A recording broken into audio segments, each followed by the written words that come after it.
Madame la Présidente, Monsieur le député de la majorité de Michel Barnier, comme à votre habitude, ce n'est pas une insulte, c'est le cas, comme à votre habitude, vous avancez seul en total mépris de l'instance démocratique que vous présidez.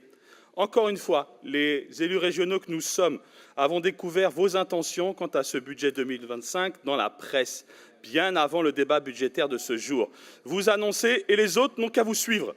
Alors que vous auriez pu, avec sagesse, comme certains de vos homologues, repousser les discussions budgétaires au début de l'année prochaine. Cela aurait permis de disposer d'un paysage budgétaire national au plus proche de la réalité, avec peut-être un projet de budget adopté, avec des prévisions d'impact sur notre budget national consolidé. Mais je vous le dis, le pôle écologiste est pour la censure du gouvernement Barnier, que les choses soient claires. Et nous sommes obligés de vous croire sur parole quand vous nous dites qu'il faut prévoir non pas 220 millions de coupes budgétaires, mais 760 millions si on veut anticiper les pertes à venir. Vous pariez sur un maintien du fonds de réserve institué par l'État, alors qu'aucune indication du ministère des Finances ne laisse envisager que ce dispositif s'étende sur l'exercice 2026 et celui de 2027. Nous nous interrogeons d'ailleurs sur la réalité des instructions livrées par Bercy à l'adresse de la région. Et vous demandons de livrer à notre Assemblée cette feuille de route ministérielle. À défaut de clarté, vous jouez une fausse transparence et un semblant de concertation en demandant au groupe de la région de vous livrer des pistes de coupe budgétaire, alors que vos 7 champs d'action prioritaires étaient déjà annoncés. Et nous serions donc obligés de jouer le jeu, avaliser vos méthodes, vos priorités politiques et votre empressement à couper dans les budgets. Nous ne sommes pas vos faire-valoir. Pourtant, pourquoi tant de précipitation, Madame la Présidente? Comme si finalement il ne fallait pas rater le coche, le gouvernement ayant donné le coup d'envoi que vous attendiez tant, celui du coup de rabot massif dans le service public sous couvert de sérieux budgétaire.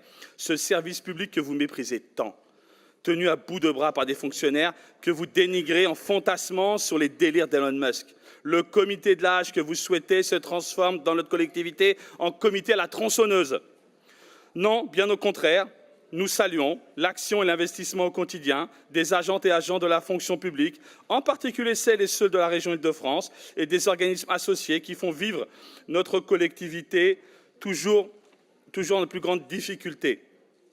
Je profite de l'occasion pour apporter notre soutien à la mobilisation ce matin devant la région du groupement des organismes en lutte qui regroupe l'IPR, le CRIPS, Chose Région, Air Paris et Île-de-France Nature. Ils sont confrontés à des coupes inédites de 15 à 20% sur le fonctionnement et l'investissement. C'est totalement inacceptable, Madame la Présidente. Je vais également dédier mon intervention aux chauffeurs de bus de FSO du dépôt de Conflans-Sainte-Honorine, en grève depuis 3 semaines, qui sont les victimes et le symbole des conséquences de votre politique de dégradation des conditions de travail des salariés dont vous avez la responsabilité directement ou indirectement. Qui, elles, sachent que les élus de gauche et écologistes qui dirigeront cette région en 2028 les protégeront et répareront les dégâts que vous êtes en train de causer. Mais finalement, qui peut encore s'étonner de votre acharnement décomplexé, maintenant que vous êtes de nouveau en symbiose avec le gouvernement? Vous suivez la ligne austéritaire du gouvernement de Michel Barnier, en vous livrant à cette course à l'échalote afin de briller aux yeux des agences de notation. Vous continuez de soutenir l'action gouvernementale en contestant dans le même temps les conséquences pour notre région. Alors, vous nous annoncez un désert budgétaire. Vous n'avez de cesse de réclamer toujours davantage de compétences qui sont aujourd'hui celles de l'État. Dernier exemple en date, votre demande d'expérimenter les écoles primaires régionales sous contrat. Mais il n'y a plus d'argent, Madame la Présidente, dans les caisses. C'est un comportement kafkaïen, franchement.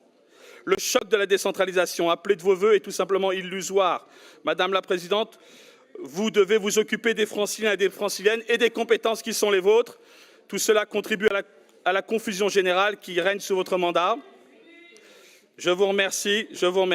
Vous avez bien compris que nous ne partageons pas vos orientations budgétaires. Et permettez-moi, Madame la Présidente, une citation de Winston Churchill, qui disait « Du sang, du labeur, des larmes et de la sueur », c'est ce que vous proposez aux Franciliens et aux Franciliennes. Je vous remercie.